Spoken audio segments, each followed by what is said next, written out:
Mobile यानी मौत। जो भी मोबाइल दिन में 10 घंटा यूज करता है वो भीख मांगेगा, और जो 15 करता है वो पागल हो जाएगा, क्योंकि मोबाइल ने तुम्हारी सबसे प्रेशियस चीज छीन ली।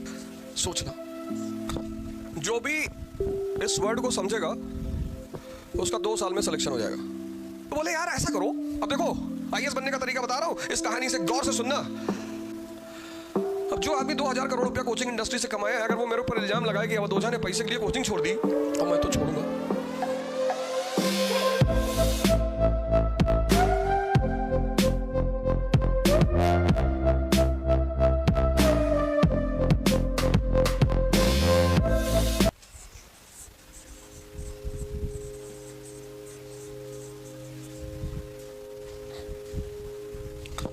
जो भी इस वर्ड को समझेगा उसका 2 साल में सिलेक्शन हो जाएगा।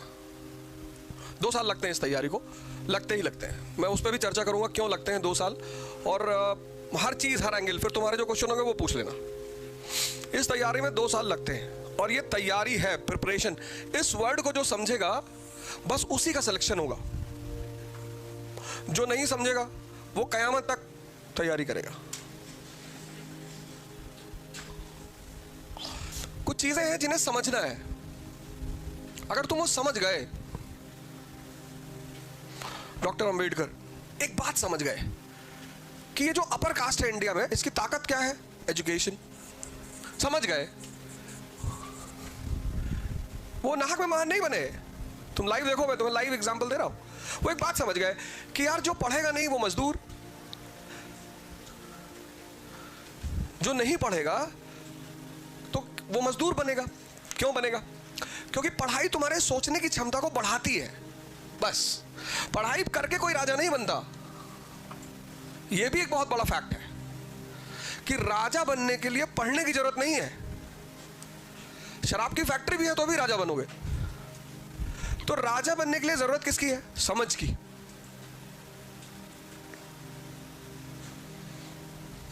यहां पे तिलक लाइब्रेरी है जस्ट बगल में। मैं आज देख रहा था उनकी मूर्ति लगी हुई है, गंदी सी, सब कूड़ा करकट फैला हुआ है, कोई साफ करने वाला नहीं। क्यों? क्योंकि वोट बैंक नहीं है, यूटिलिटी नहीं है, जरूरत नहीं है। राजा बनने के लिए जिस चीज की जरूरत है वो है समझ, नॉलेज नहीं। समझ डेवलप करने का सबसे बड़ा तरीका है एजुकेशन।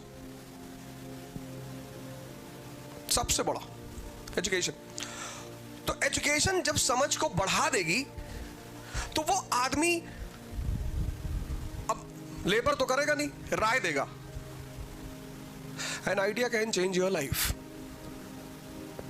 पढ़े, खूब पढ़े डॉक्टर अंबेडकर। पढ़ने के बाद उन्होंने, अब देखो समझ पैदा हुई। अब तुम्हें डॉक्टर अंबेडकर की कहानी सुना रहा हूं, और उस कहानी से तुम देखना कि राजा बनते कैसे। खुद पढ़े, खूब पढ़े, बैरिस्टर हो गए, लॉयर। तो जो आदमी ज्यादा पढ़ गया, देखो तुमने लंदन स्कूल ऑफ इकोनॉमिक्स से पीएचडी कर ली, तो सबकी तो औकात है नहीं। लंदन स्कूल ऑफ इकोनॉमिक्स से पढ़ने का मतलब यह है कि तुम अपने आप में एक बहुत बड़ा खलीफा हो। अब उस लेवल के लोगों के साथ जब तुम बैठे, तुम्हारी सोच बढ़ी, तुम एडवाइस देने लगे, पेपर बताने लगे। 1924 में उन्होंने क्या किया? All India depressed class association एक पार्टी बनाई। एक पार्टी बनाई। देखो समझ क्या करती है। 1924 में बनाई all India depressed class association,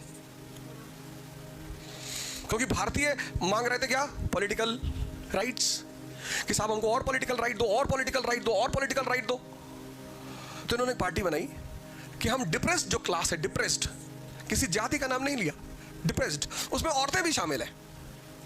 तुम ध्यान देना इस बात पे। बोले मैं उनका रिप्रेजेंटेटिव हूं। बोले यार बहुत अच्छा। 1930 में, अब देखो दिमाग, समझदारी कैसे काम करती है। 1930 में राउंड टेबल कॉन्फ्रेंस हुआ।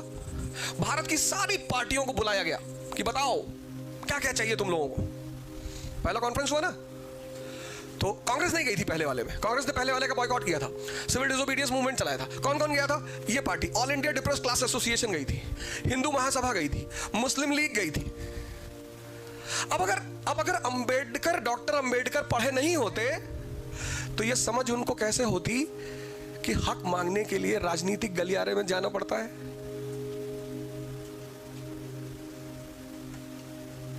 देखो समझ का खेल है ये। उन्होंने गन नहीं उठाया कि मार डालो सबको, ना ना, ये देखो समझ का खेल। ब्रिटानी सरकार के सामने बैठे, बोले आप क्या मांगे? तो बोले यार ऐसा करो, अब देखो आईएएस बनने का तरीका बता रहा हूं, इस कहानी से गौर से सुनना। अब मांगना क्या है?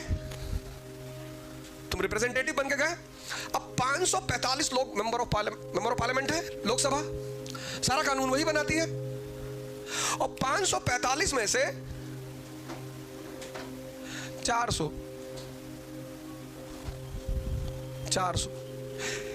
किसी एक वर्ग से हो जाए, डिप्रेस क्लास से हो जाए, जो क्लास परेशान है उससे हो जाए। पार्लियामेंट क्या करती है? नियम बनाती है। तो जो नियम बनाती है, वहां जो लोग बैठे हैं सॉरी, वहां जो लोग बैठे हैं वो 400 लोग इस ग्रुप से आ रहे हैं, यानी इस ग्रुप के ज्यादा से ज्यादा लोगों को कहां बैठाना है? पार्लियामेंट में। तो उन्होंने अंग्रेजों से कहा कि बाबूजी, रैमसे मैकडॉनल्ड प्रधानमंत्री था ब्रिटेन का। बोले और डॉक्टर? हाँ। बोले सर सही है, अच्छा है सर। बोले कैसे? बोले साहब वो सेपरेट इलेक्टोरेट चाहिए साहब। बोले अच्छा अच्छा अच्छा, हाँ। बोले यार तुम लोग बड़ा इंडिया में परेशान। बोले हाँ साहब, सेपरेट इलेक्टोरेट चाहिए कि हमारे लोग भी साहब संसद में पहुंच जाए साहब, फिर अपने लिए कानून बनाएंगे साहब। अरे बोले देंगे यार तुमको सेपरेट इलेक्टोरेट, कैसी बात करो, नाम लिखो भाई इनका। ये किसका परिणाम है? एजुकेशन का। एक अनपढ़ आदमी क्या करेगा? गोली चलाएगा कि ये इन लोगों ने हमको परेशान किया है, ये लोग हमारी परेशानी का कारण है। तो शिक्षा ने क्या किया? डॉक्टर अंबेडकर की समझ का विकास किया। तो उन्हें यह सूत्र समझ में आ गया कि जिसको भी राजा बनना है उसको क्या करना है? पढ़ना है। ऐसे जिसको भी आईएएस बनना है उसको किस चीज का विकास करना है? समझदारी का। लेकिन समझदारी का विकास कैसे करोगे? पढ़ के। ये देखो पहला वर्ड क्या है? ये देखो प्रिपरेशन। यहां देखो पुणे में, दिल्ली से पढ़ के आए लोग, अब बहुत परेशान है। अब क्या कहें पापा मम्मी से? अभी एक साहब आए थे, वो 2 साल दिल्ली में रहे और 2 कोचिंग दिल्ली में की और माहौल ढूंढने गए थे। अभी हमने उनसे पूछा कि तुम दिल्ली क्या करने गए थे? बोले सर यहाँ एटमॉस्फेयर नहीं है। क्यों, यहाँ क्या है? बहुत लोग हिमालय भाग गए बुद्ध बनने के चक्कर में, सब बुद्ध बन गए, बहुत सारे डाकू भी बन गए। दिल्ली में ज्यादा कोचिंग है, यह बात सही है। दिल्ली में प्रेशर ज्यादा है, यह बात सही है। ये सब बातें मैं मानता हूं। दिल्ली में क्या क्या है वो मैं तुम्हें बता देता हूं। वहां की स्पीड बहुत ज्यादा है जिंदगी की। जैसे यहां लड़का यवले पे 2 घंटा चाय पी लेगा, आराम से लाइफ चल रही है। हिंदू है तो 4 घंटा पी लेगा, क्योंकि हिंदू पुनर्जन्म को मानता है। तो वो सोचता है कि अल्लाह इस जन्म में नहीं होगा तो अगले में मार देंगे, और भगवान से प्रार्थना करा कि भगवान थोड़ा कोटे वाले में पैदा कराओ, अब की बार कहाँ पैदा करा दिया यार। हिंदू को टेंशन नहीं है, मुसलमान को ज्यादा है कि अगर इस जन्म में नहीं हुआ तो कयामत तक बैठ के अपने दोस्त, उनके बेटे, उनके परपोते को आईएएस बनते हुए देख रहे हैं। किसी भी चीज के जब तुम कोर को पकड़ते हो, कोर को, अगर तुम पढ़े नहीं होते तो यहां क्यों आते? जितने लोग इस क्लास में बैठे हैं, एटलीस्ट सब के सब ग्रेजुएशन तो कर ही लिया ना, कॉलेज में आ गए, तो तुम्हारी समझ डेवलप हुई कि नहीं हुई? अब तुम में से 95% साइंस बैकग्राउंड से हो गए। तुमको कोचिंग क्यों आनी पड़ती है? क्योंकि तुमसे में से 90% साइंस बैकग्राउंड से हो। तुमको क्लास 10th में कहा गया था कि हिस्ट्री पढ़ के किसी को नौकरी नहीं मिलती और दोबारा जीवन में हिस्ट्री पढ़ना ही नहीं है। तुम बड़े खुश थे।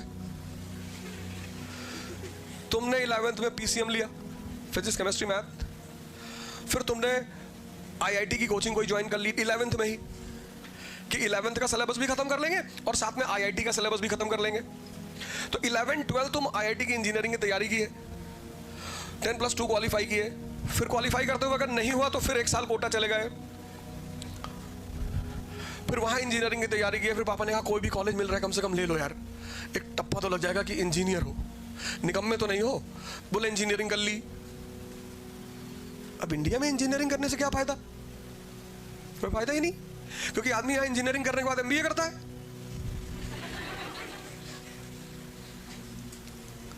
जब इंजीनियरिंग कर ली तो एमबीए करने की जरूरत क्या है? इसीलिए सबसे ज्यादा आजकल इंजीनियरिंग का सिलेक्शन होता है।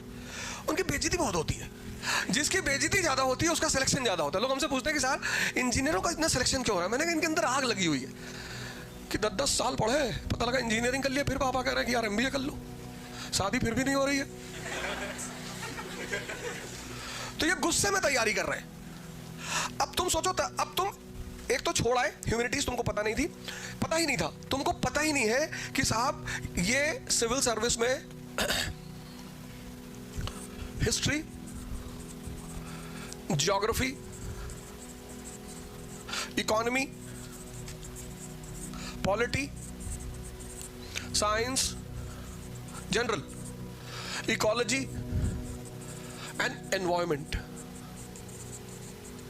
जीएस का एक पार्ट इथिक्स भी है, पर उसे हम बाद में डिस्कस करेंगे। ये कोर पार्ट्स हैं। अब तुम्हें पता ही नहीं कि ये क्यों पढ़ना चाहिए,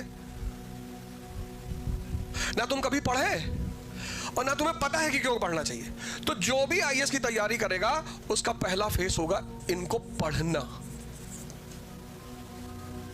जो भी नॉन ह्यूमैनिटीज का लड़का तैयारी शुरू कर रहा है उसका पहला फेस है इन सारे सब्जेक्टों को पढ़ना, इस पर्सपेक्टिव से कि इनका रेलेवेंसी क्या है, हम क्यों पढ़ें। हिस्ट्री हम क्यों पढ़ें? तो जब आप हिस्ट्री पढ़ोगे तो आपको पता चलेगा कि यार ये नेशन बना, यूनाइटेड स्टेट्स ऑफ अमेरिका एक नेशन है। कब बना? बोले साहब ये तो 1787 में बना साहब। बोले उससे पहले? बोले उससे पहले 13 कॉलोनीज थी साहब। बोले उससे पहले? बोले साहब उससे पहले कुछ था ही नहीं। 1492 में साहब कोलंबस पहुंचा, 40-50 लोग सुट्टा उट्टा मारते हुए जहाज पे बैठे, जाओ चले। बोले कहां? बोले समंदर को नापने, समंदर में घुसेंगे। बोले बहुत बड़ा है, मर जाओगे, उस तरफ गिर जाओगे जाके। बोले मर जाएंगे, वैसे यहां मर रहे, यहां कौन से स्पेन के राजा हैं, आओ चले। तो 40 दिन का सामान लेकर, खाने पीने का सामान लेके लोग जहाज में बैठे कोलंबस के साथ चल दिए कि चलो। 35 दिन चला गया, कहीं जमीन ही ना दिखाई पड़े। तो जो लोग कोलंबस के साथ निकले उनको लगा कि बेवकूफ बनाया हमको, तो कहा ऐसा करो इसी को मार डालो, इसको मार के अटलांटिक में फेंक दो। उसने कहा फेंक दो, 40 दिन का राशन है, यहां 35 दिन हो चुका है, अब यहां से वापस जाओगे 5 दिन में राशन खत्म हो जाएगा और 30 दिन में तुम भी मरोगे भूखो। इसीलिए कैलकुलेट करके चलना चाहिए। अगर 60 दिन का राशन ले आता तो मार दिए होते सब कोलंबस को। 40 दिन का लेके गया कि अगर मैं मरा तो ये सब मरेंगे। बोला 5 दिन और बाकी है, जहां इतना इंतजार किए वहां 5 दिन और चौथे दिन जमीन दिखाई पड़ गई। कोलंबस बड़ा खुश हुआ कि भारत आ गए, भारत आ गए, क्योंकि ये तो खोज रहे थे इंडिया, ये सब इंडिया का रास्ता खोज रहे थे। अंदर पहुंचे, देखिए लोग नंगे घूम रहे। बोले यार ये क्या हो गया यार, यहाँ के लोगों को ऐसा तो था नहीं भाई साहब कि लोग नंगे घूमते थे लोग। तो बोले यार कहीं गलत जगह आ गए क्या। वहां पहुंचे तो इन लोगों को ऐसी चीजें मिली, बड़ी नई नई चीजें मिली। वहां से लेकर आए सब चीजें, वापस लेकर आए, यूरोप लेकर आए, स्पेन पोर्चुगल लेकर आए। वो उन चीजों को लेकर जब ये भारत आए तो बड़ी मार्केट मिली, बड़ी बिक्री हुई इन चीजों की, बड़ी डिमांड हुई। तो जहां की चीज, मोबाइल अंदर रख लो यार, कोई फायदा नहीं है। मोबाइल यानी मौत। जो भी मोबाइल दिन में 10 घंटा यूज करता है वो भीख मांगेगा, और जो 15 करता है वो पागल हो जाएगा, क्योंकि मोबाइल ने तुम्हारी सबसे प्रेशियस चीज छीन ली। सोचना, तुम्हारे रिश्ते छीन लिए। पहले जब हम अकेले होते थे तो अपने दोस्तों के साथ बैठते थे, अब हम अकेले होते ही नहीं।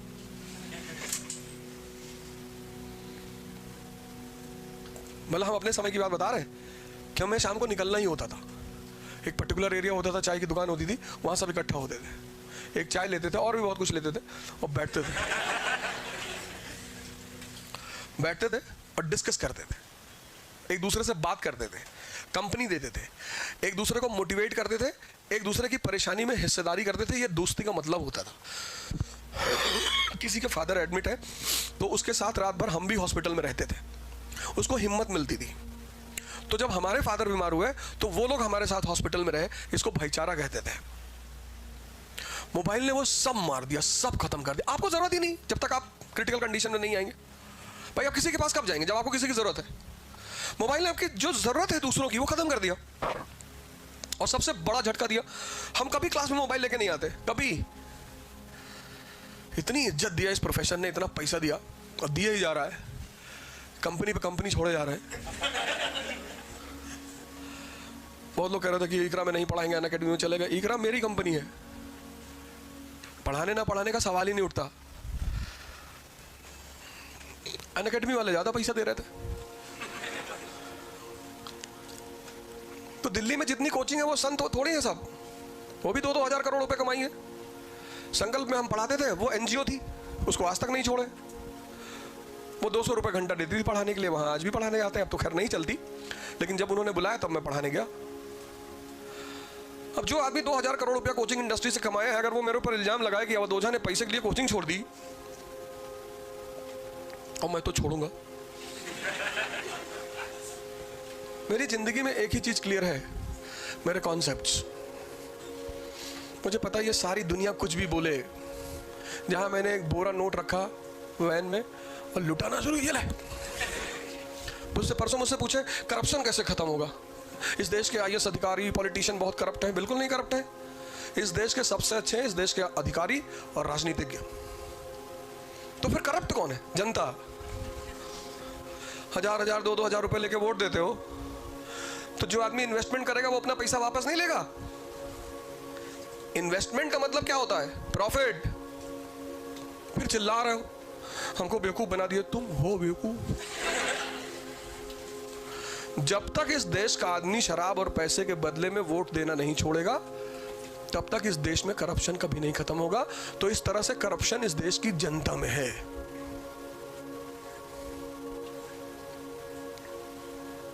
ना तो ब्यूरोक्रेसी में है और ना राजनीति में है। आप एक बार एक ऐसा आदमी चुन के देखो जिसने आपको 1 रुपया ना दिया हो, और फिर वो करप्शन करे तो बताओ हमें। क्योंकि जो सेवा भाव से आ रहा है वो क्यों आपको पैसे देगा? जैसे हमसे कोई कहते हैं कि इलेक्शन लड़ जाओ, पहले तुम लड़ेंगे नहीं, लेकिन अगर लड़ जाए तो हारना तो पक्का है। एक चीज तो गारंटी है कि हार जाएंगे, वोट नहीं मांगेंगे। तुम्हारी गर्ज हो तो दे दो, क्योंकि तुम्हारे लिए काम करने आए हैं।